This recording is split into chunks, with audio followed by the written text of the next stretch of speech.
La sexualité chez le pervers narcissique. Et l'expression pervers narcissique est utilisée en psychopathologie pour désigner les individus présentant une personnalité marquée à la fois par un narcissisme exacerbé et des traits de perversion morale. Les pervers narcissiques sont considérés comme des psychotiques sans symptômes. Dans cette psychopathologie, le narcissisme, et l'amour de soi, qui est une partie naturelle de toute personnalité, est porté à son paroxysme. Le besoin d'être admiré constamment, associé à un manque de reconnaissance et d'empathie, définit un trouble de la personnalité narcissique. La perversion, le fait de détourner, est aussi une composante commune de la personnalité de chacun. La pathologie associée correspond à un type de personnalité particulière tendant vers la satisfaction de ses désirs et besoins exclusivement personnels aux dépens des autres, qui seront objetisés. Le manipulateur pervers narcissique est dans tous les domaines de sa vie, et la sexualité n'y échappe pas. Elle pourra même devenir un ancrage supplémentaire qui utilisera les pulsions primaires, animales, pour maintenir sa victime dans la dépendance. Qu'est-ce qu'une sexualité déviante, une perversion sexuelle? Il me semble que l'on peut commencer à parler de déviance sexuelle lorsqu'une relation sexuelle, même consentie, sort des limites communément acceptées par l'époque et par la société concernée. La déviance sexuelle s'inscrit également dans une répétition, une nécessité et une aggravation des actes déviants pour atteindre la jouissance personnelle. Ce peut être quelqu'un qui demande à sa ou son partenaire d'avoir des relations zoophiles, ou de participer à des relations sexuelles à multiples partenaires, ou de se laisser offrir à des autres sous les yeux du pervers, ou également de participer à des jeux sado-masochistes. La liste des déviances est infinie. Outre la perversité que l'on retrouve dans le comportement du manipulateur narcissique, il y a bien souvent la perversion exprimée dans sa relation à la sexualité. Il existe fréquemment une confusion entre ces deux termes. Par perversité on entend plaisir éprouvé à observer ou à provoquer la souffrance chez l'autre. Elle est de nature destructrice et vise la réalité psychique de l'autre qui est agressé. Par perversion on exprime un comportement sexuel déviant non conforme aux murs sociaux de l'époque et du lieu où l'on vit. Elle est de nature auto-érotique et a pour condition le déni de sujet chez le partenaire. On observe de nombreux pervers ayant recours à des perversions sexuelles, mais l'inverse n'est pas vrai selon le docteur Christophe André. Être adepte de conduite sexuelle déviante n'implique pas forcément que l'on ait une personnalité perverse et que l'on aime faire souffrir autrui. Dans cette réflexion il ne s'agit pas de condamner ou non ces pratiques mais bien de réaliser que le manipulateur pervers arrive à amener son ou sa partenaire dans une sexualité qui ne lui appartient pas. Il sera également intéressant de comprendre les motivations conscientes et inconscientes de la victime qui entre malgré elle dans ces jeux de perversion morbide. Dans le trop ou dans le pas assez, le pervers narcissique a bien rarement une sexualité épanouissante. Amour du pervers narcissique. J'y ai pu observer chez le pervers narcissique un très grand penchant pour des déviances sexuelles essentiellement de type masochiste ou dominante. Ces déviances peuvent se révéler progressivement lors de l'évolution de l'intimité du couple et sont bien souvent totalement ignorées dès l'entourage. Le déséquilibre sexuel du manipulateur pervers vient ici à s'exprimer librement avec le consentement actif de sa victime. Pervers narcissique et victime sous emprise sont la plupart du temps piégés dans une double addiction. Gérard-Yves Catelin, psychanalyste à Château-Thierry, 77, nous confie que la psychanalyse dit que la sexualité n'existe pas chez le pervers car il n'y a que vide. C'est là où les partenaires qui viennent nourrir la sexualité du pervers. Le pervers utilise donc l'autre car lui-même est vide. Le pervers narcissique est impuissant sur un plan psychique, sur un plan métaphysique, il va donc demander à l'autre, à sa victime, de le rendre puissant. Il le fera par le dialogue, par la rencontre, par la victimisation puisqu'il jouit de la souffrance et de la soumission de l'autre et qu'il va érotiser par cette douleur. Le pervers est obligé de se faire une mise en scène pour pouvoir exister dans sa sexualité. Sexualité du pervers narcissique. Il ne faut pas oublier que le pervers narcissique est une coquille vide, un vide complet, un vide d'existence. C'est la victime qui vient le nourrir, la victime qui vient remplir cette coquille vide. Chez le manipulateur pervers narcissique, la sexualité est souvent un sujet complexe, soit trop peu. On trouve avec lui rarement une sexualité saine et épanouissante pour les deux partenaires. Le pervers narcissique possède cette grande capacité d'entraîner ses proies dans sa propre perversion sexuelle. Il les amène à explorer des zones d'ombre qu'elles n'auraient jamais souhaité explorer par elles-mêmes. Dans la folie et l'emprise perverse, il arrive aussi que certaines victimes aillent jusqu'à renforcer, et même devancer, les désirs déviants de leur bourreau dans l'espoir de garder ses faveurs. Le pervers narcissique, toujours égal à lui-même, saura utiliser la honte ressentie par la victime pour l'assujettir un peu plus ou même pour détruire ce qui lui reste d'estime d'elle-même, allant jusqu'à l'humilier devant la justice et ses proches. Le pervers narcissique se trouve figé dans une sexualité primaire, de la même manière que son développement affectif qui se trouve figé à l'âge de 3 ou 4 ans et s'exprime par des pulsions de préadolescent. Comportement de la victime. On observe certaines victimes, qui, prises dans la toile des relations sexuelles perverties, entrent dans le jeu au point de devancer les désirs du manipulateur pervers dont elles sont soumises. Pourquoi la victime accepte-t-elle de participer à ces jeux pervertis? Quelle pourrait être la motivation de la victime qui accepte de se laisser embarquer dans des zones d'ombre dont elle ne veut pas? Au départ, il y a certainement une confiance aveugle, cette confiance démesurée que la victime place entre les mains du manipulateur qui l'a piégée dans l'emprise perverse. Elle se laissera alors happer dans un incontrôlable tourbillon, interprétant les demandes du manipulateur pervers comme des marques de confiance et d'intérêt pour elle. Le pervers va s'ingénier à lui faire croire que s'il lui propose d'aller plus loin dans la relation sexuelle, s'il l'incite à sortir des sentiers battus, c'est qu'elle est la partenaire idéale, celle qu'il attendait depuis toujours, la seule capable de le combler, celle en qui il a toute confiance. Encore des mots qui vont plaire à la victime comblée par tant de gratitude et contribuer à endormir sa vigilance.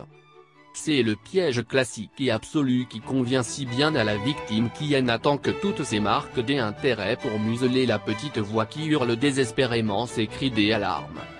Soumission de la victime. La victime se laisse happer dans la spirale perverse du manipulateur pour de nombreuses raisons qui tournent toutes autour du désir de le satisfaire par peur de le perdre.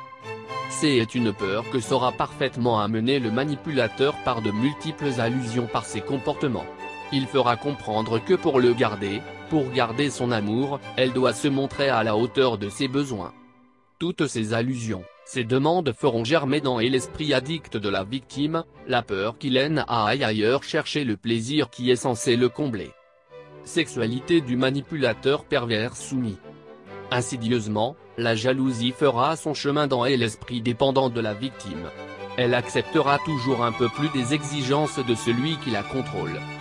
Sous l'emprise du pervers narcissique, et pour conserver le lien puissant de dépendance qui la lie à lui, la victime va réellement devenir complice active et peut même devancer, stimuler et participer activement à ses caprices sexuels dans l'espoir de le garder. La victime risque d'avoir l'impression de ne jamais en faire assez ou de ne pas être assez douée pour le satisfaire. C'est une situation dont il tirera profit pour en exiger encore plus.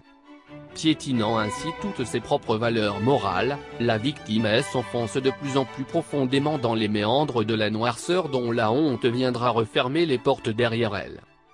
Fermant de plus en plus les yeux sur son propre comportement, la victime se mure dans la honte et le silence, se comparant peut-être à une prostituée.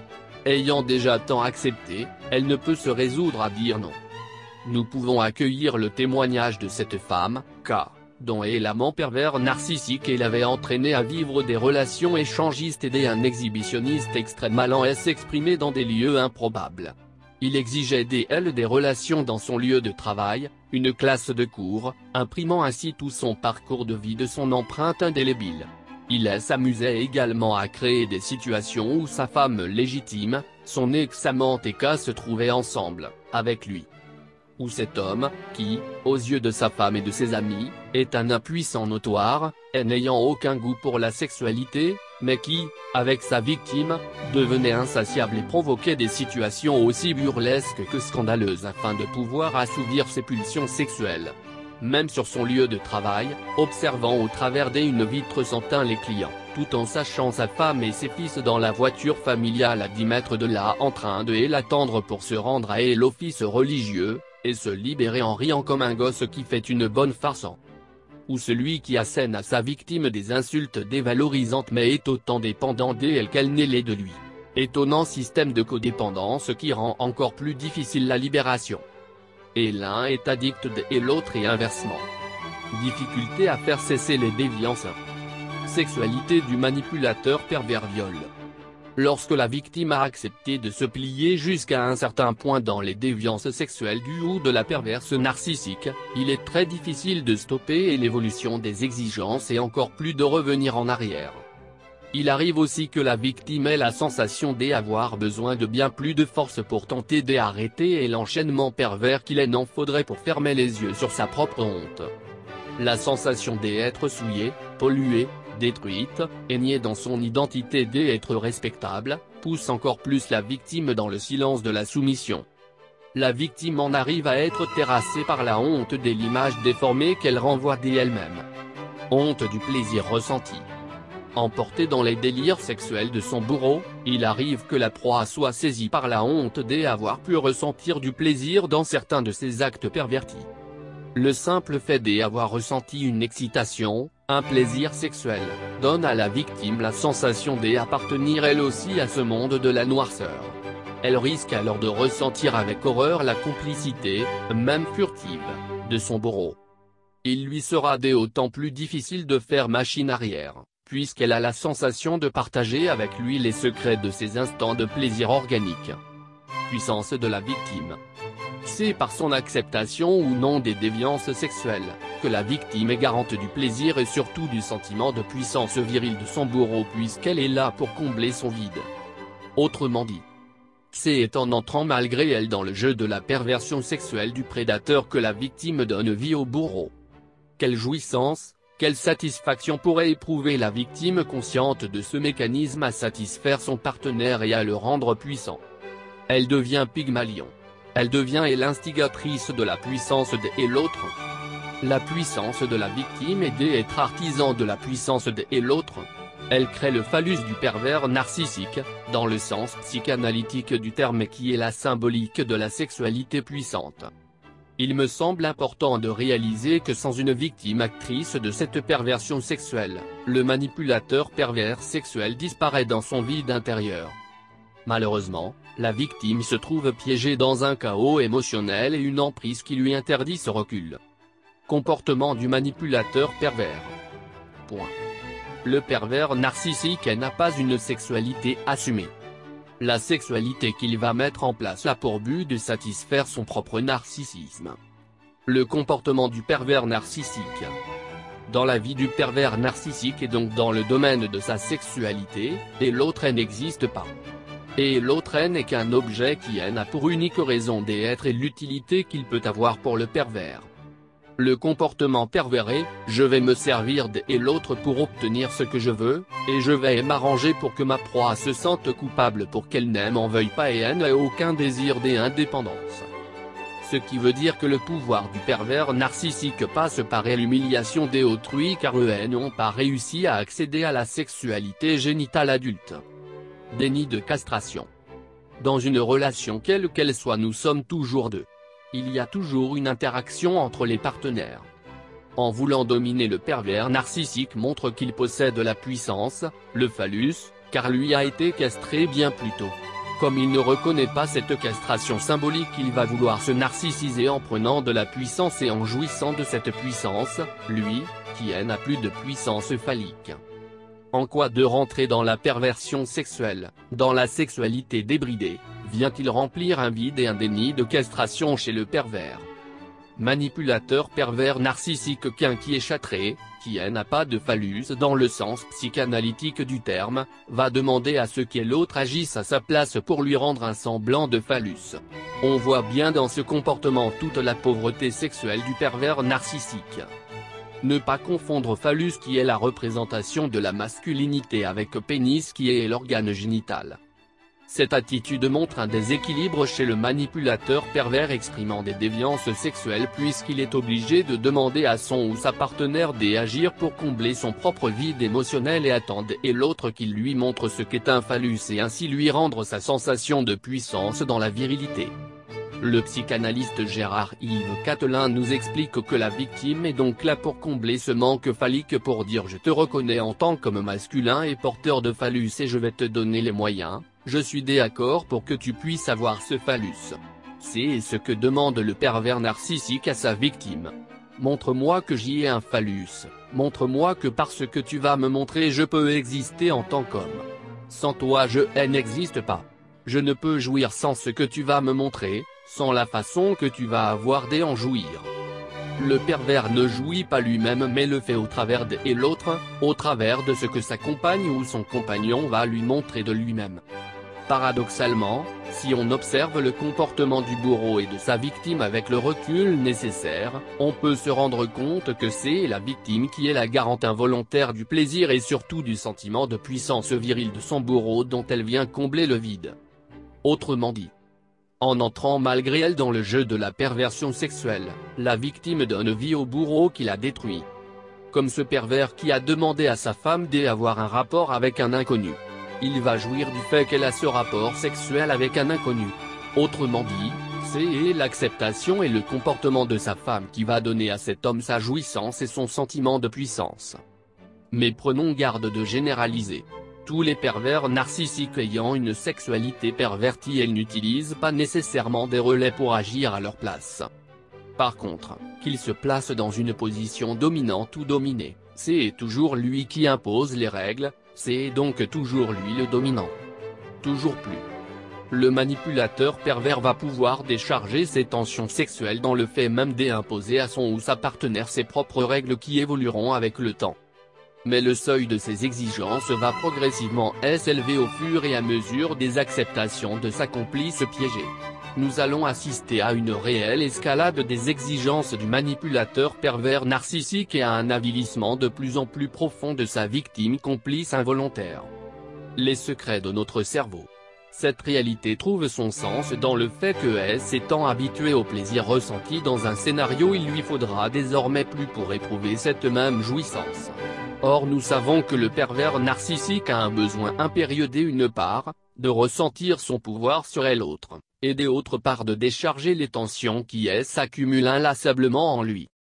Le pervers narcissique est piégé dans un système qu'il a construit inconsciemment pour masquer aux autres et à lui-même le vide qui l'habite. De plus, pour asseoir son sentiment de pouvoir et de contrôle, le pervers narcissique cherche constamment à repousser les limites de sa victime, et ce, dans tous les domaines. Autrement dit, si la victime accepte une attitude sexuelle qu'elle réprouve pourtant, ce sera pour son bourreau un acquis, une limite franchie qu'il aura hâte de repousser encore. Il n'aura de cesse alors de vouloir la repousser encore plus et entre donc dans des exigences toujours plus grandes de sa complice involontaire. Bien que relativement peu fréquent, je constate hélas que cette escalade peut aller jusqu'à des actes incestueux. Là encore, on peut retrouver des conflits intérieurs, indices peut-être non résolus, qui tentent de s'exprimer par des actes impardonnables. Le pervers narcissique dans la posture de soumission. Et que penser du manipulateur pervers narcissique qui se positionne en soumission? Quelle belle perversion, quel suprême contrôle que de contraindre l'autre à jouer le rôle dominant. Le pervers impose à l'autre le pouvoir, et la victime croit l'avoir. Encore un jeu de leurre, des illusions. Un pervers narcissique n'a pas atteint une sexualité adulte satisfaisante. Il le sait et comme il ne veut pas en prendre conscience, soit il va humilier la victime, soit il va se mettre en position régressive de petit enfant totalement dépendant de sa mère. Cette soumission demandée par le pervers narcissique peut aussi dire que se trouvant du côté passif de l'échange sexuel il se positionne dans une homosexualité non déclarée et latente. Sexualité du manipulateur pervers soumis. Donc, si le pervers narcissique se met dans la position de souffrance on entre dans l'ordre de l'homosexualité puisqu'il se met dans la position d'être passif. Il y a des hommes de pouvoir, des personnalités bien pensantes, chefs des entreprises, avocats, des comédiens et même des hommes politiques qui vont voir des professionnels nourrices qui leur mettent des couches, les talcs et leur préparent des biberons. C'est tout ce qu'ils demandent. Cette pseudo-soumission permet au pervers narcissique de vérifier le stade de dépendance de son ou de sa partenaire. C'est aussi une manière de tester sa résistance et ses limites car là aussi, la déviance va aller en s'accentuant avec le temps. Le pervers narcissique ne pourra se positionner dans la soumission uniquement dans la sexualité. Il se peut que dans cette apparente inversion des rôles, dominé/dominant, la victime, actrice de ce jeu sexuel, ait le sentiment de prendre une certaine revanche sur les humiliations et les contraintes exercées par le manipulateur pervers dans le quotidien. Inconsciemment ou pas, la victime peut penser que si lui s'est montré en faiblesse, elle peut également se montrer en faiblesse. Il donne l'exemple de la bassesse. Comme cette victime qui me confie qu'elle avait la sensation de pouvoir et l'annihiler. Que par l'apparente soumission de son bourreau elle avait l'occasion de prendre sa revanche, de prendre le pouvoir. Elle se sentait dans la perfection de la réalisation, pensait avoir la main. C'était le seul moment où elle avait l'impression d'être libre. Conclusion. Sexualité avec le pervers narcissique. La sexualité sera très souvent un terrain de prédilection pour le pervers narcissique qui pourra, derrière les portes closes, exprimer pleinement son besoin de contrôle et de puissance par des pulsions érotiques qui le gouvernent. Quant à la proie, elle sera en prise entre la honte des actes qu'elle est amenée à poser et la jouissance d'être en apparence et l'objet de toute l'attention de celui dont elle est dépendante.